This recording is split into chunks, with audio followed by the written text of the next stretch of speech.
Manalangin tayo. Aming dakilang Diyos na nasa langit, Ikaw ang Diyos na makapangyarihan sa lahat, walang hanggan ang iyong kabutihan at katotohanan.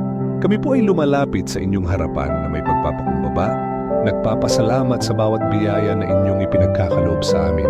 Panginoon, patawarin mo po kami sa aming mga pagkukulang, sa anong mga pagkakamali, at sa mga panahong hindi namin nagawa ang nararapat sa iyong paningin.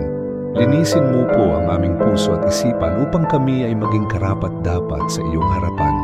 Inihiling po namin ang inyong patnubay sa aming pang-araw-araw na buhay. Naway bigyan mo po kami ng karunungan upang aming maunawaan ang iyong mga salita at maisabuhay ang mga ito.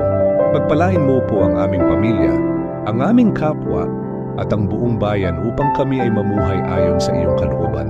Idinadalangin din po namin ang aming mga kapatid na dumaranas ng pagsubok, ang mga may karamdaman, ang mga nalulumbay, at ang mga nangangailangan. Naway ipagkaloob mo po sa kanila ang kagalingan, kapanatagan at biyaya mula sa iyo. Salamat po, Panginoon, sa iyong hindi nagmamaliw na pagmamahal. Sa iyo namin ipinagkakatiwala ang lahat ng bagay, sapagkat ikaw ang aming Diyos na totoo at tapat. Ang lahat ng ito ay idinadalangin namin sa pangalan ng iyong anak, ang aming Panginoong Hesukristo. Amen.